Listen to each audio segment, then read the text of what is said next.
샬롬. 날개 5번째입니다. 사람들은 놀라 티시를 둘러쌌다. 그리고 떠들었다.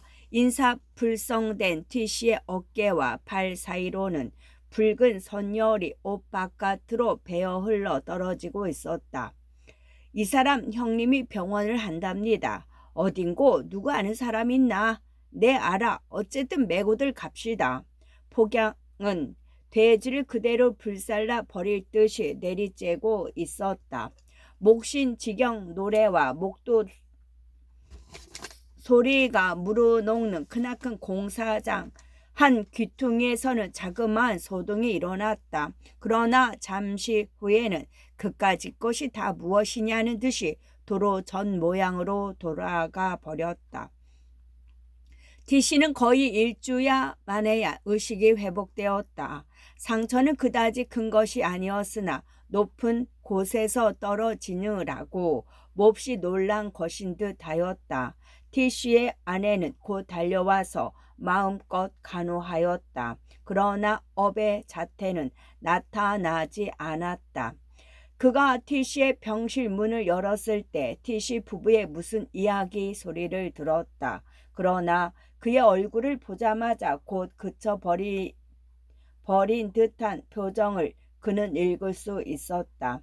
티씨의 아내의 아래로 숙인 근심스러운 얼굴에는 적빈 2글자가 새긴 듯이 뚜렷이 나타나 있었다. 티야, 상처는 대단치 않으니 편안히 누워 있어라. 다 염려는 말고. 그는 자기 방에서 또 무엇인가 깊은 것을 생각하고 있었다. 그 생각하고 있는 자기조차 무엇을 생각하고 있는지 모를 만큼 그의 두뇌는 혼란 쇠약하였다. 아, 극도로 피곤한 인생이여. 세상에 바치려는 자기의 목에 가는 곳, 혹 이제는 그 목을 비록 세상이 받아라도 하여 주는 때가 돌아왔나 보다 하는 생각도 떠올랐다. 험상스러운 손가락 사이에 낑기어 단조로운 곡선으로 피어 올라가고 있는 담배 연기와도 같이 그의 피곤에 빠진 뇌수에서도 피비린내 나는 흑색의 연기가 엉겨 올라오는 것 같았다. 오냐, 만인을 위한 신이야 없을망정 자기 하나를 위한 신이 왜 없겠느냐. 그의 손은 책상 위에 신문을 집었다. 그리고 그의 눈은 무의식적으로 지면 위에 활자를 읽어 내려가고 있는 것이었다. 교회당의 방화, 범인은 진실한 신자. 그의 가슴에서는 맺혔던 화산이 소리 없이 분화하기 시작하였다. 그러나 그는 아무 뜨거운 느낌도 느낄 수는 없었다. 다만 무엇인가 변형된 혹은 사각형의 태양 젓갈색의 광선을 방사하며 붕괴되어가는 역사의 때 아닌 여명을 구하는 것을 그는 볼 수 있는 것과 같았다. T씨는 저녁 때 드디어 병원을 나가서 그의 집으로 돌아갔다. T씨의 아내만이 변명 못할 신세의 눈초리를 그에게 보여주며 쓸쓸히 T씨의 인력거 뒤를 따라갔다. 그는 모든 것을 이해하여 버렸다. 티야, 티야. 그는 그 뒤에 말을 이을 수 있는 단어를 찾아낼 수 없었다. T씨의 얼굴에는 전혀 표정이 없었다. 그저 의식이 회복되자 형의 병원인 줄을 안 다음에 있을 곳이 아니니까 병원을 나간다는 그것이었다. 세상 사람들은 그를 비웃기도 하였고 욕하는 이까지도 있었다. 그 형인지 무엇인지 전 굳은생가 봅니다. 이 염천에 먹고 사는 것은 고사하고 하도 집에서 아무리 한대야 상처가 낫기는 좀 어려울걸. 그의 귀는 이러한 말들의 귀머거리였다. 그래, 그렇게 내보내면 어떻게 사노? 굶어 죽지. 그 뒤로도 그의 발길이 T씨의 집 문지방을 안 넘어선 날은 없었다. 또 수입의 3분의 1을 여전히 T씨의 아내에게 전하는 것도 게을리 하지는 않았다. 뿐만 아니라 다른 의사를 대개하여 치료는 나날이 쾌유의 쪽으로 진척되어 가고 있었다. 그와 M군은 T씨로부터 거절하였으므로 치료는 다른 의사에게 대기하여 치료는 나날이 쾌유의 쪽으로 진척되어 가고 있었다. 수입이 3분의 1이 무조건으로 T씨의 손으로 돌아가는데 대하여 M군은 적지 않게 불평을 가졌다. 그러나 물론 M군이 그러한 불평을 입 밖에 낼 리는 없었다. 그가 또한 이러한 것을 눈치 못 챌 리는 없었다. 그러나 그 역시 어찌할 수도 없는 일이었다. 어떤 때에는 이러한 것을 터놓고 M군의 앞에 하소연하여 볼까도 한 적까지 있었으나 그러지 못한 채로 세월에 질질 끌려가고 있었다. 다나얼이 나는 분명히 뒤에 아내에게 그것을 전하여 주었거늘 그것이 다시 돌아오지 않기 시작한 지가 이미 오래거든. 그러면 분명히 티는 그것을 자기 손에 다달이 넣고 써왔을 것을. 티의 태도는 너무 과하다. 극하다. 그는 더 참을 수 없는 것을 느꼈다. 그러나 더 참을 수 없는 것을 참아 넘기는 것이 그가 세상에 바치고자 하는 그의 참마음이라는 것을 깊이 자신하고 모든 유지되어 오던 현상을 게을리 아니할 뿐이랴. 한층 더 부지런히 하였다.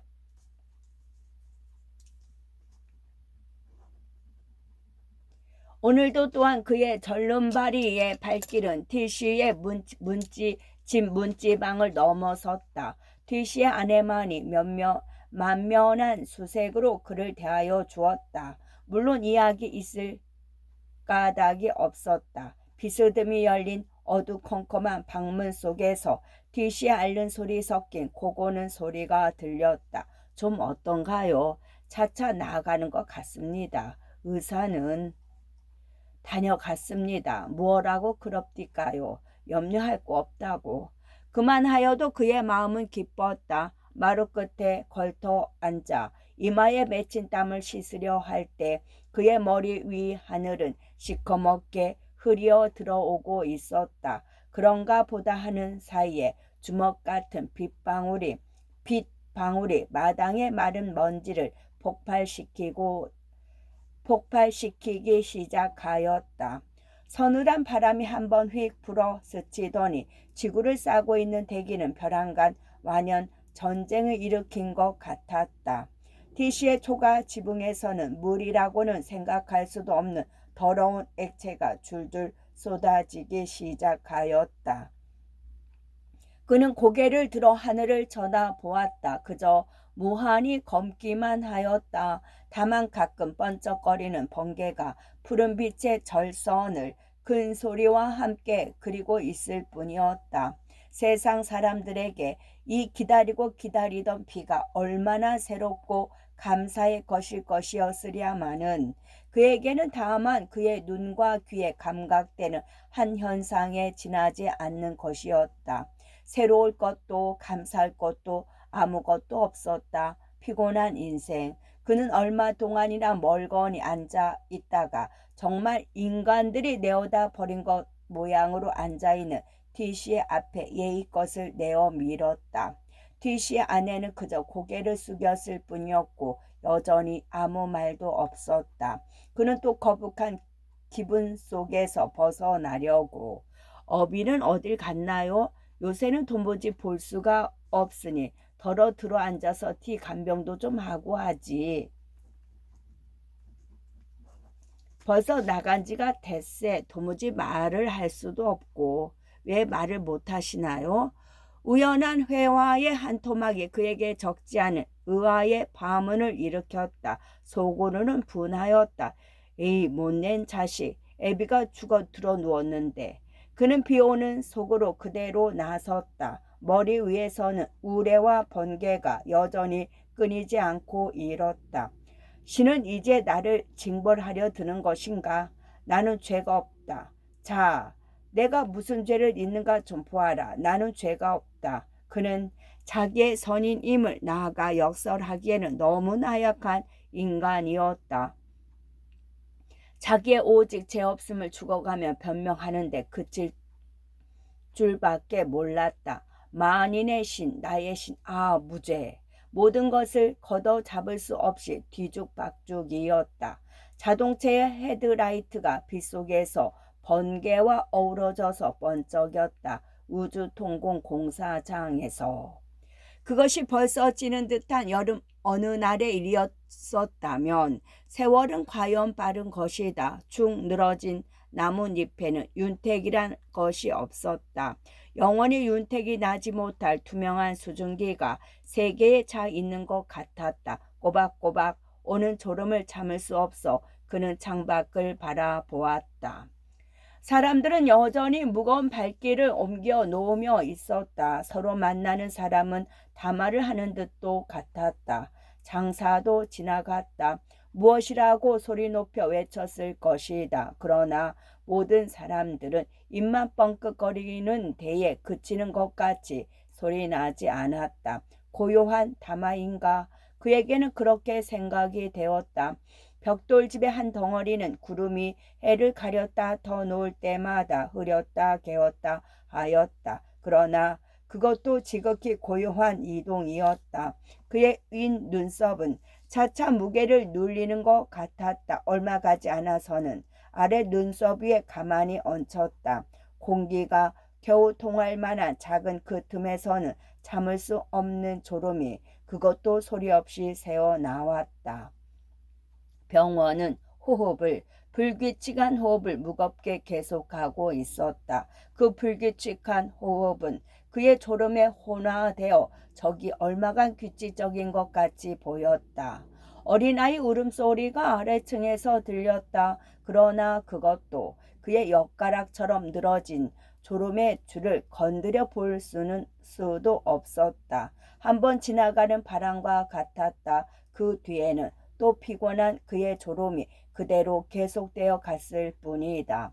그가 있는 방 도어 문이 이상한 음향을 내며 가만히 열렸다. 둔한 슬리퍼 소리가 둘, 셋, 넷 하고 하나가 끝나기 전에 또 하나가 났다. 저절로 돌아가는 도어의 장식은 도어를 도어틀 틈 사이에 무거운 짐을 내려놓는 모양으로 갖다 끼웠다. 그러고는 가느다란 숨소리 혹 전연 침묵이었을지도 모를 남아 날 듯한 비중은 공기가 실내의 속도 더딘 파도를 장난하고 있었다.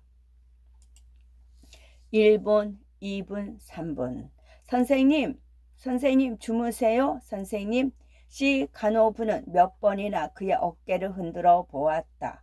그의 어깨에 닿는 시 가노브의 손은 젊디 젊은 것이었다. 그는 쾌감 있는 탄력을 느꼈을지도 모른다. 그러나 그것은 그 때문에 더욱이나 졸음을 두꺼운 것이 되어갔다. 선생님, 잠에 취하셨네요. 선생님, 구르마 바퀴 도는 소리, 매미 잡으러 몰려다니는 아이들의 소리, 이런 것들은 아직도 그대로 그의 귓바퀴에 붙어 남아 있어서 손으로 몰래 훑으면 우수수 떨어질 것도 같았다.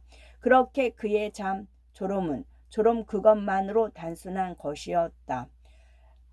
장주의 꿈과 같이 눈을 부비어 보았을 때 머리는 무겁고 무엇인가 어둡기 짝이 없는 것이었다. 그 짧은 동안에 지나간 그의 반생의 죽도를 그는 졸음 속에서도 피곤한 날개로 한번 휘거쳐 날아보았을지도 몰랐다. 꿈을 기억할 수는 없었으나 꿈을 꾸었는지도 혹은 안 꾸었는지도 그것까지도 알 수가 없었다. 그는 어디인가 풍경 없는 세계에 가서 실컷 울다 그 울음이 닿기 전에 깨워질 것만 같은 모든 그의 사고의 상태는 무겁고 어두운 것이었다. 선생님, 잠에 취하셨어요? 퍽 고나시네요. 깨워드려서 고나신데 주무시게 둘걸. 그는 하품을 한번 큼직하게 하여 보았다. 머리와 그리고 머리에 딸리지 않으면 안 될 모든 것은 한 번에 번쩍 가벼워졌다. 동시에 짧은 동안에 기다란 꿈도 한 번에 더 날아간 것과 같았다. 그러고는 그의 몸은 또다시 어찌할 수도 없는 현실의 한 모퉁이로 다시금 돌아온 것 같았다. 선생님, 그리기에 저는 선생님께 아무런 짓을 하여도 관계치 않지요. 다 용서해 주세요. 그야 선생님 졸리셔서 단잠이 푹 드신 걸 깨워드려서 그래도 선생님은 저를 용서해 주시지요. 글쎄 용서해 주시고 싶지 않으세요 선생님? 혹시 선생님 오늘 일은 용서하여 주시지 않으셔도 좋습니다. 그렇지만 한 가지 정이 있습니다. 더위에 괴로우신 선생님을 잠깐만 버려도 그것은 정말 선생님 용서해 주실는지요? 즉 그렇다면 며칠 동안만 선생님 곁을 떠나 더위에 선생님을 내어버리고 저만 선선한 데를 찾아서 정말 잠깐 며칠 동안만 선생님 혹시 용서해 주실 수가 있을는지요? 정말 며칠 동안만. 선선한 데가 있거든 가오. 며칠 동안만이랄 것이 아니라 선선한 것이 싫어질 때까지 있다오. 제 발로 걷겠다. 용서 여부가 붙겠소. 하하. 그의 얼굴에서는 웃을 때에 움직이는 근육이 확실히 움직이고는 있었다. 그러나 평상시에 안 보이던 몇 줄기의 혈관이 뚜렷이 새로 보였다. 선생님 그렇게 하시는 것은 싫습니다. 선생님 저를 미워하십니까? 저를 미워하시지는 않으시지요. 절더러 어디로 가라고 그러시는 것입니까? 그러시는 것은 아니겠지요. 그 회화에는 나는 관계가 없는 것 같소. 하하하. 그러나 다 천만의 말씀이요. 그러시면 못 가게 하시는 걸 제가 조르다 겨우 허락 용서를 받게 이렇게 하셔야 저도 가는 보람도 있고 또 가도 얼른 오고 선생님도 보내시는 용서하시는 보람이 있으시지 않으십니까? 허락할 것은 얼른 허락하는 것이 질질 끄는 것보다 좋지. 그것은 그렇지만 재미가 없습니다. 나는 늙어서 아마 그런 재미를 모르는 모양이요. 선생님은 늙어서 하하. 돌아앉는 시 간호부는 품속에서 손바닥보다도 작은 원형의 거울을 끄집어내어 또 무엇으로인지 뺨 이마를 싹싹 문지르고 있었다. 잊지 않은 동안 같이 있던 그들 사이 여건만은 그로서는 실로 처음 보는 일이다. 그의 눈에는 한 이상한 광경으로 비쳤다. 미목 수려한 한 청소년이 이리로 걸어오는 것이 보였다. 양편 손에는 여러 가지의 물건 상자가 메어 달려 있었다. 흙과 백으로만 장속한 그 청소년의 몸은 거의 광채를 바라다시피 눈부셨다.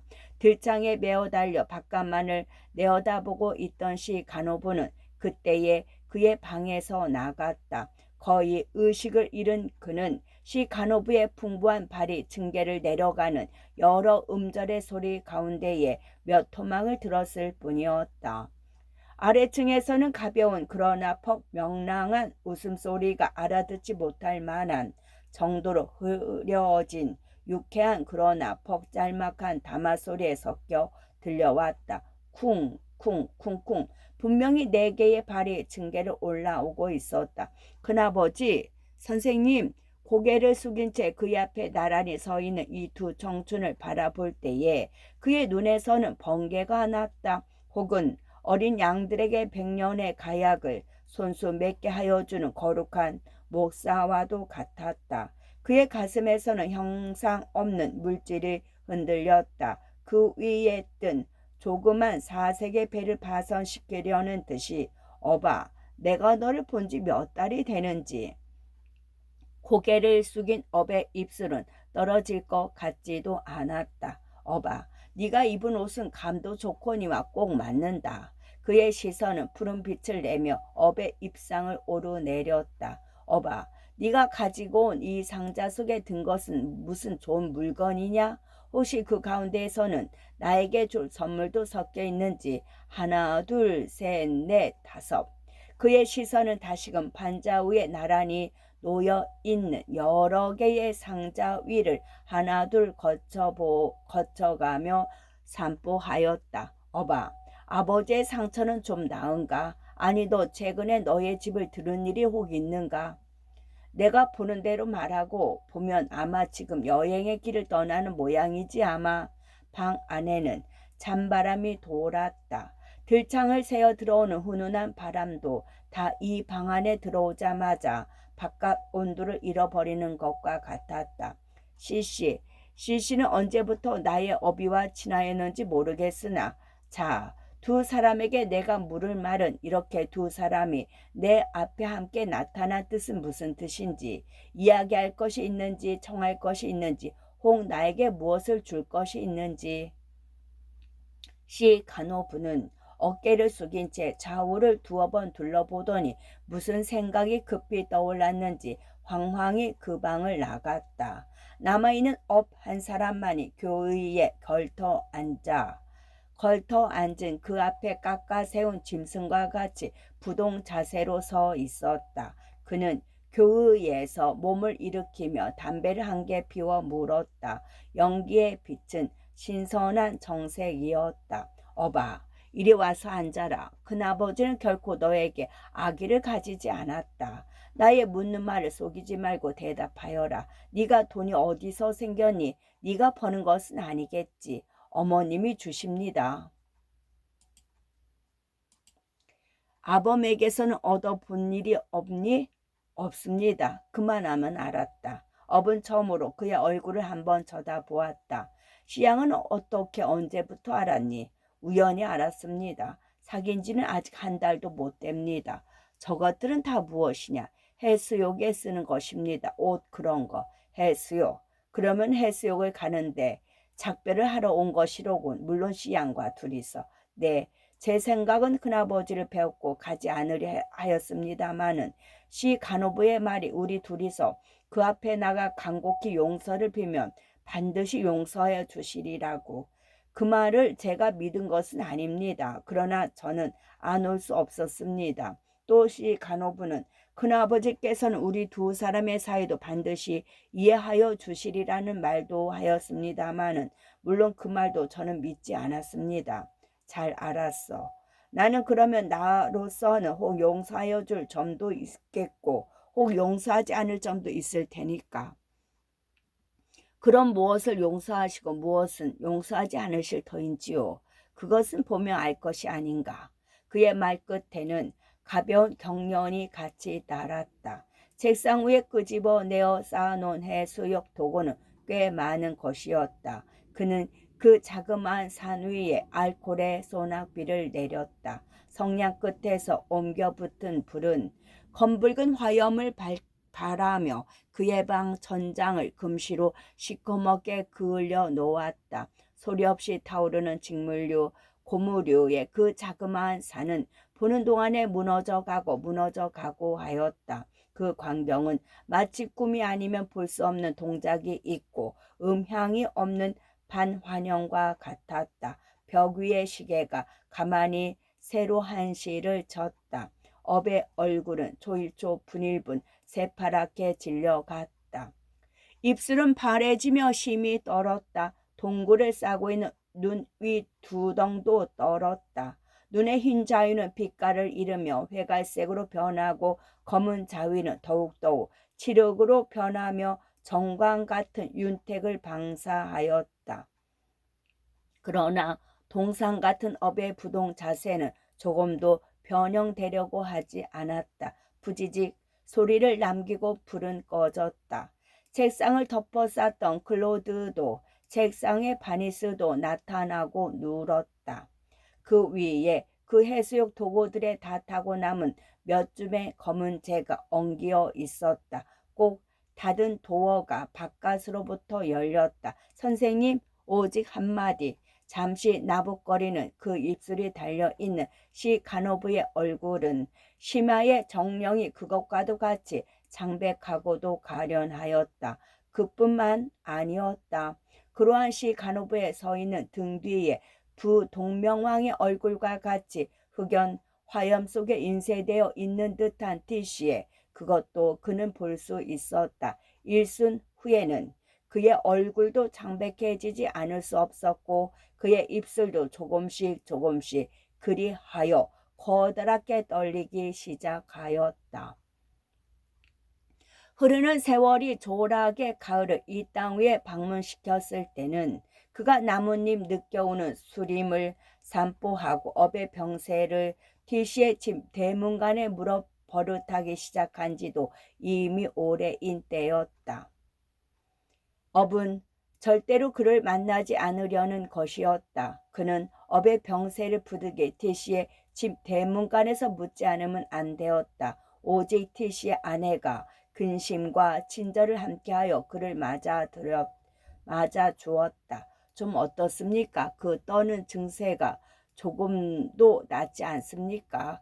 그거 마찬가지예요. 어떻게 하면 좋을지요? 뭘 먹고 싶다는 것 가지고 싶다는 것은 없습니까? 하고 싶다는 것도 또 없습니까? 해수욕복을 사주랍니다. 또 무슨 일일꼬? 네네, 알았습니다. 천가지 만가지 궁리를 가슴 한가운데에 왕래시키려 그는 병원으로 돌아왔다.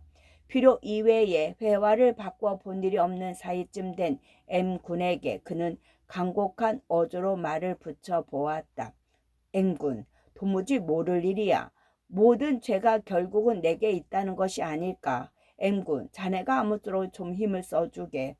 힘이야 쓰고 싶지만은 자네도 마찬가지로 나도 만나지 않겠다는 환자의 고집을 어떻게 하느냐는 말일세. 청진기 한 번이라도 되어보아야 성의 무성의 여부가 생기지 않겠나. 내 생각 같아서는 그 업에게는 청진기의 필요도 없을 것 같건만. 그것은 자네가 밤낮 하는 소리 마찬가지 소리. 그에게는 이 이상 더 말을 계속시킬 용기조차도 없었다. 책상 위에 놓인 한 장의 편지, 발신인 주소도 성명도 그 겉봉에는 쓰여있지만은 뭐뭐가 있었다. 선생님, 가을바람이 부니 인생이라는 더욱이나 어두운 것이라는 것이 생각됩니다. 표현이 야속한 마음을 가슴에 품은 채 선생님의 곁을 떠난 후 벌써 첫 절 하나가 바뀌었습니다. 이처럼 흐르는 광음 속에서 우리는 무엇을 속절없이 찾고만 있을까요? 그동안 한 장의 글월을 올리지 않다가 이제 새삼스러이 이 펜을 날려보는 저의 심사를 혹은 선생님은 어찌나 생각하실는지는 저도 모르겠습니다. 그렇습니다. 세상은 즉 오해 속에서 은혜로만 오해로만 살아가는 것인가 합니다. 선생님이 우리들을 이해하셨기에 우리들은 선생님의 거룩한 사랑까지도 오해하였습니다. 그리하여 병상에 누워있는 업씨를 그리고 또 표현이 선생님의 곁을 떠난 저도 선생님께서 오해하셨습니다. 제가 드리고자 하는 이 그다지 짧지 않는 글도 물론 전부가 다 오해투성이겠지요. 그러니 선생님께서 제가 이 글을 드리는 태도나 또는 그 글의 내용을 오해하실 것도 물론이겠지요. 세상은 어디까지나 오해의 갈고리로 연쇄되어 있는 것이겠습니까? 저의 오라버님의 최후도 또 그이도 그때의 일도 그 후의 일도 모든 것이 다 오해 때문이 아니었습니까? 제가 저의 신세를 이 모양으로 만든 것도 이처럼 세상을 집삼아 표랑의 삶을 영유하게 된 것도 전부 다 그 기는 오해, 우리 어리석은 인간들의 무지로부터 출발한 오해 때문이 아니었으면 무엇이었던가 합니다. 어폐를 관대히 보아주세요. 중야. 선생님이 저에게 끼쳐주신 하예 같은 은혜에 지하의 말씀에 어찌해서 다하겠습니까마는 덧없는 붓끝이 오직 선생님의 고명과 종이의 백색을 더럽힐 따름입니다. 선생님, 이제 저는 과거에 제가 가졌던 모든 오해를 오해 그대로 적어 올려보겠습니다. 그것은 제가 지금도 그 오해를 그 오해체 그대로 가지고 있는 까닭이겠습니다. 선생님께서는 업시와 저 두 사람 사이를 과연 어떠한 색채로 관찰하셨는지요. 어폐를 아무쪼록 관대히 보아 주십시오. 아닌 것이 아니라 저는 업시를 마음으로 사랑하였습니다. 또 업시도 저를 좀 더 무겁게 사랑하여 주었습니다. 이제 생각하여 보면 업시의 나이 이제 21살, 저 26.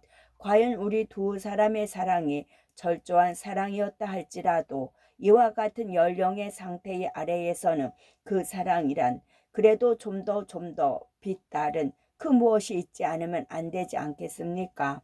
두 사람의 만남 무엇이라 할까? 하여간 우연 중에도 너무 우연이었습니다. 그것은 말씀 올리기 거리입니다. 혹시 병상에 누워 계신 업시의 신상이 어떠한 이상이라도 있지는 않을까 하여 다만 저희들 두 사람의 사랑의 내용을 불구자적 병적이면 불구자적 병적 그대로라도 사례어 볼까 합니다. 아, 끝없는 오해는 아직도 선생님, 제가 업시를 사랑한 이유는 업시의 얼굴, 면형이 세상에서 자취를 감추고만 그이의 면형과 흡사하였다는 다만 그 한 가지에 지나지 않습니다. 그이는 지금쯤은 펑 늙었겠지요. 혹 벌써 이 세상 사람이 아닐지도 모릅니다. 그러나 저의 기억에 남아있는 그의 면형은 그이와 제가 갈리지 않으면 안 되었던 그 순간의 그것체로 신선하게 남아 있습니다. 남의 사랑을 받는 것은 행복입니다. 남을 사랑하는 것은 적어도 기쁨입니다. 남을 사랑하는 것이나 남의 사랑을 받는 것이나 인간의 아름다움의 극치이겠습니다. 저는 생각하였습니다. 저의 업시에게 대한 사랑도 과연 인간의 아름다움의 하나로 칠 수 있을까를. 그러나 저는 저로도 과연 저의 업시에 대한 사랑에는 너무나 많은 욕이 풍겨 있는 것을 발견하였습니다. 그리하여 곧 저는 저의 업시에게 대한 사랑을 주저하였습니다. 그러나 또 한 가지 아래 올 것은 업시의 저에게 대한 사랑입니다. 경주 부박한 생활 부피 없는 생활을 하여 오던 업시는 저에게서 비로소 처음으로 인간의 냄새나는 영양 있는 사랑을 느낄 수 있었다 합니다. 업시의 말을 들으면 업시의 저에 대한 사랑은 적극적으로 업시가 저에게 제공하는 그러한 사랑이라느니 보다도 저의 사랑이 기치 있다면 업시는 업시 자신의 저에게 대한 사랑을 신선한 대로 그대로 소지한 채 그 긴 밑으로 기어들고 싶은 그러한 사랑이었다고 합니다.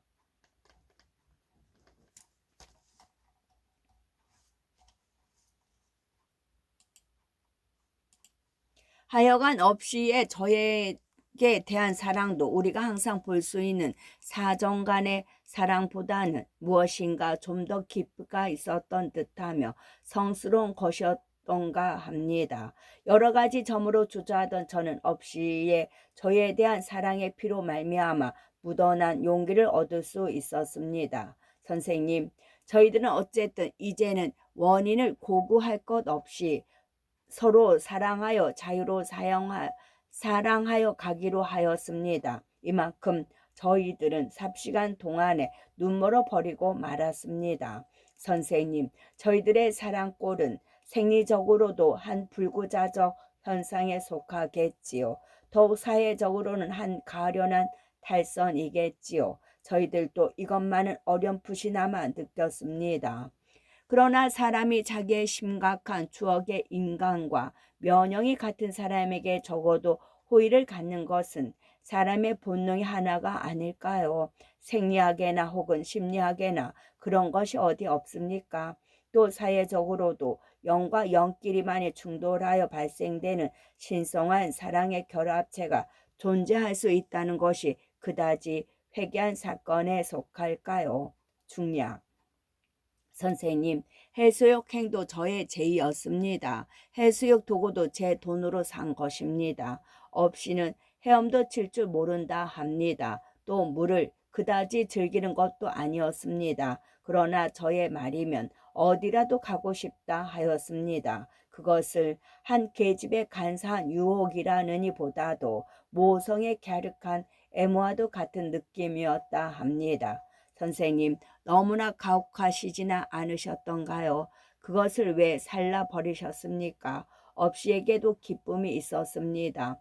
저도 모성애와 같은 사랑을 업시에게 베푸는 것이 또 사랑을 달게 받아주는 것이 무한한 기쁨이었습니다. 그 기쁨을 선생님은 검붉은 화염 속에 불살라 버리셨습니다. 그 이상한 악취를 바라며 타오르는 불길은 오직 그 책상 위에 목명과 고무만을 태운데 그칠 줄 아십니까? 도어 뒤에 서 있던 저의 심장도 확실히 또 그리고 없이의 그것도 없이 아버님의 그것도 다 살라버린 것이었을 것입니다. 저희 등 뒤에 사람이 있는지 알 길이 있었겠습니까? 얼마 후에 참으로 긴 동안에 얼마 후에 그이가 없이 아버님인 것을 알 수 있었습니다. 저는 없이 아버님을 모릅니다. 그러나 그때에 처음으로 알았습니다. 선생님께서도 의외이셨겠지요. 없이 아버님이 그곳에 왜 와 계셨다는 데에 대해서는 그러나 저는 없이 아버님이 그곳에 와 계신 데 대하여는 없이 아버님 자신으로부터 그 전말을 자세히 들었습니다. 그것은 이곳에서 아랠 만한 것은 못 됩니다. 중냐. 병석에서도 늘 해수욕복을 원한다는 소식을 저는 없이의 친구 되는 이들께서 얻어 들을 수 있었습니다. 선생님도 물론 잘 아시겠지요. 선생님 감성이 어떠십니까? 무엇을 의미함이었든지 저는 없이의 원을 풀어드리고자 합니다. 선생님 나머지 저의 월급이 몇 푼 있는 줄 생각합니다. 좌기 주소로 송부하여 주십시오. 오해 속에서 나온 오해의 그림만큼 저는 당당히 닥쳐오는 오해를 인수할 만한 준비를 갖추어 가지고 있습니다. 너무 기다란 글이 혹시 선생님께 폐를 끼치지는 않았나 합니다. 관대하신 용서와 선생님의 건강을 빌며 누구 올림. 그는 어디까지라도 자신을 비판하여 보았고 반성하여 보았다. 그는 다달이 있지 않고 적지 않은 돈을 뒤씨 아내 손에 쥐어 주었다. 뒤씨 아내는 그것을 차마 뒤씨 앞에 내놓지 못하였으리라.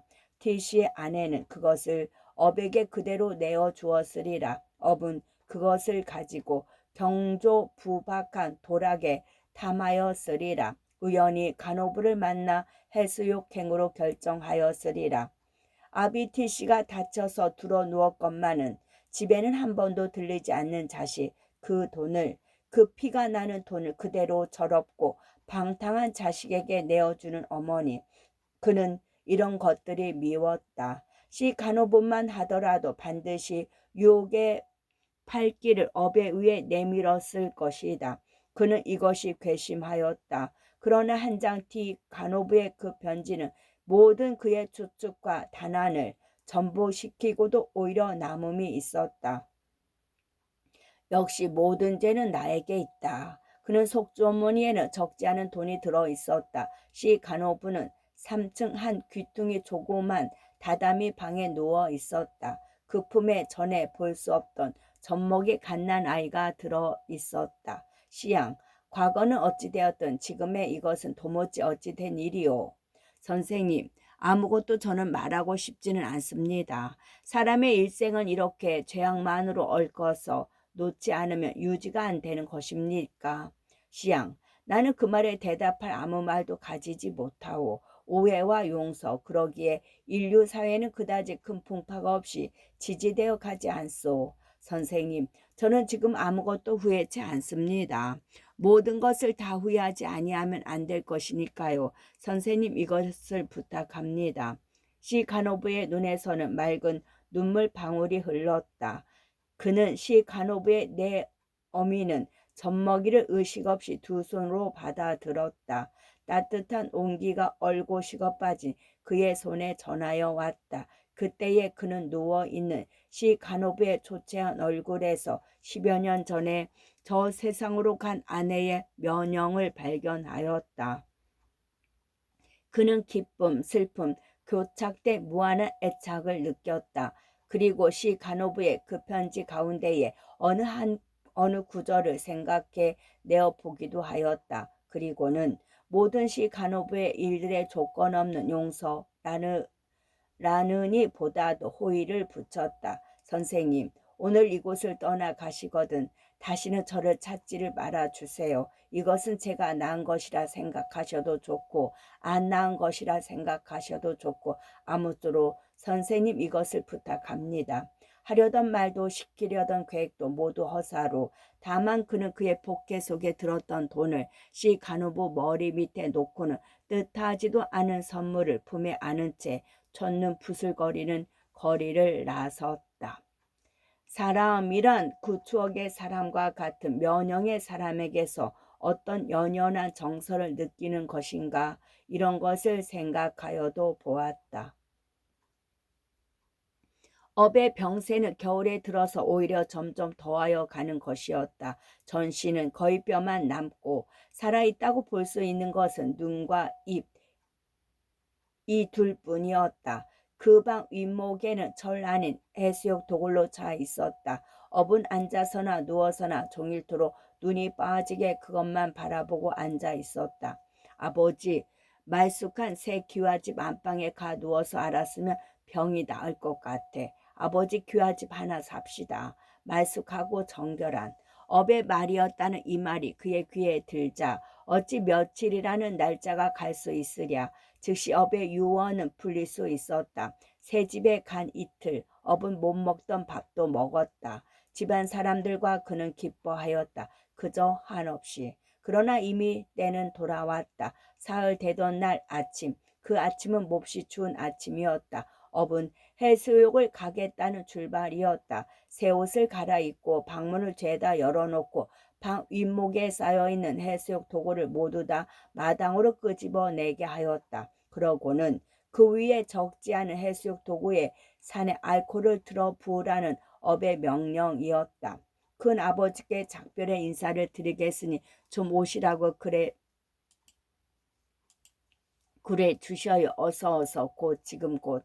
그와 업의 시선이 참으로 오래간만에 서로 마주쳤을 때 쌍방에서 다 창백색의 인광을 발산하는 것 같았다. 불, 이제 게다가 불을 지르시오. 몽몽한 흑연이 둔한 음향을 반조시키며 차고 건조한 전공을 향하여 올라갔다. 그것은 한 괴기를 띤 그다지 성스럽지 않은 광경이었다.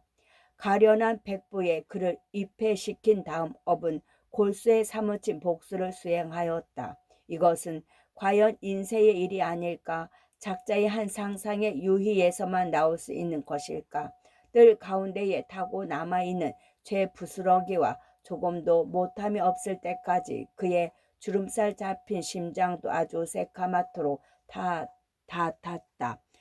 그날 저녁 때 업은 드디어 운명하였다. 동시에 그의 신경의 전부도 다 죽었다. 지금의 그에게는 아무것도 없었다. 다만 아득하고 캄캄한 무한대의 태허가 있을 뿐이었다. 여유해요. 그리고 종소리 상두곤의 입고운 소리가 차고 높은 하늘에 울렸다.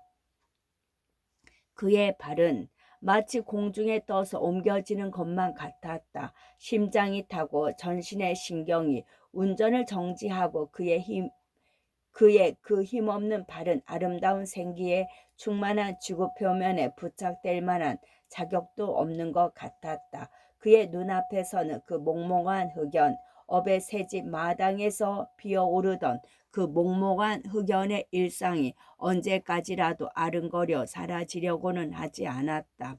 뼈만 남은 가로수도 넘어가고 나머지 빈약한 석양에 비추어가며 기운 시진에 가는 건축물들도 공중을 횡당하는 헐벗은 참새의 떼들도 아니 가장 장창하여야만 할 대공 그것까지도 다 한 가지 흑색으로 밖에는 그의 눈에 보이지 않았다. 그의 호흡하고 있는 산소와 탄산화 사이의 몇 리터도 그의 모세관을 흐르는 가느다란 핏줄의 그 어느 한 방울까지라도 다 흑색, 그 몽몽한 흑연과 조금도 다름이 없는 이 아니라고는 그에게 느껴지지 않았다. 나는 지금 어디를 향하여 가고 있는 것일까? 아니, 이것이 나일까? 이것이 무엇일까? 나일까? 나일 수가 있을까? 가로등, 건축물, 자동차, 피곤한 마차와 짐 구루마 하나도 그의 눈에 이상치 아니한 것이 없었다. 저것들은 다 무슨 맛의 저짓들이람.